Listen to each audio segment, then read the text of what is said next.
राज्य निवडणूक आयोगानं जिल्हा परिषद निवडणुकांच्या तारखा बदलल्यानं शिक्षक मोठ्या अडचणीत सापडलेत। शिक्षकांच्या करिअरचा प्रश्न निर्माण झाला। 7 आणि 8 जानेवारीला CTET परीक्षा होणार आहे, त्यामुळे इलेक्शन ड्युटी लागल्यास परीक्षेला जायचं कसं असा प्रश्न शिक्षकांना पडलेला आहे। आणि या संदर्भात मुख्याध्यापक संघटना उत्तर विभाग अध्यक्ष मुंबई अनिल बोरनारे यांनी निवडणूक आयोगाला पत्र देखील पाठवलेलं आहे।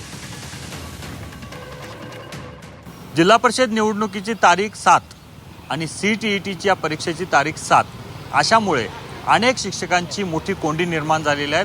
कोल्हापूर जिल्ह्यातले शिक्षक आहेत, शिक्षक नेते आहेत, आपण त्यांच्याशी बोलूयात। आमची राज्य निवडणूक आयुक्तांना मागणी आहे की ही आपल्याला निवडणूक प्रक्रिया पूर्ण केली जाऊ शकते आणि परीक्षा पण दिली जाऊ शकते।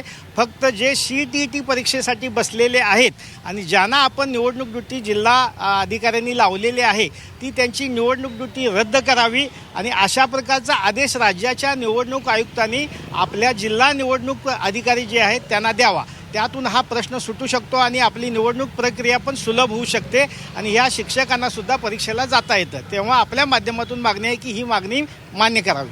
पण आता जी एकाच वेळेला 2 कामं शिक्षकांना येऊ घातलेली आहेत, याच्यामध्ये दोन्ही कामं तितकीच महत्त्वाची आहेत। पण यापूर्वी आम्ही निवडणुकीची कामंसुद्धा अतिशय कर्तव्यनिष्ठतेने पार पाडलेली आहेत। पण यावेळेला मला असं स्वतःला असं वाटतं की सर्वांच्या वतीनं की यावेळेला ज्या परीक्षा 7 आणि 8 तारखेला येऊ घातलेल्या आहेत, याच्यामध्ये माझी स्वतःची सुद्धा परीक्षा ही 7 तारखेला आहे। त्यामुळं या आलेल्या निवडणुकीतून आम्हाला कुठंतरी सूट मिळावी यासाठी आमचा विचार व्हावा हीच शासनाला विनंती।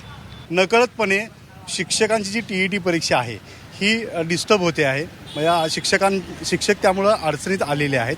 तर निवडणूक आयोगाला ही झालेली चूक दुरुस्त करायची संधी आहे। आम्ही त्यांना विनंती करतो की जे शिक्षक CTET परीक्षेला सामोरे जाणार आहेत त्यांना या निवडणूक कामगिरीतून मुक्त करावं आणि पर्यायी व्यवस्था करावी। हे जर केलं तर हा प्रश्न सुटू शकतो। शिक्षकांच्या ड्युट्या बदलून देणं, ज्या शिक्षकांना CTETची परीक्षा देणार आहे त्या शिक्षकांना यातून वगळणं हा एकमेव पर्याय आहे आणि हा पर्याय शासनानं आणि निवडणूक आयोगानं केल्याशिवाय शिक्षकांच्या पुढे दुसरा कोणताही पर्याय नाही। त्यामुळे शासनानं आणि निवडणूक आयोगानं हे बदलणं अत्यंत गरजेचं आहे, नाहीतर देशातल्या महाराष्ट्रातल्या लाखो शिक्षकांच्यावर याचा मोठा परिणाम होणार आहे आणि शिक्षकांची एक संधी यामुळे वाया जाणार आहे। त्यामुळे शासनाने तातडीने निर्णय घेणं गरजेचं आहे।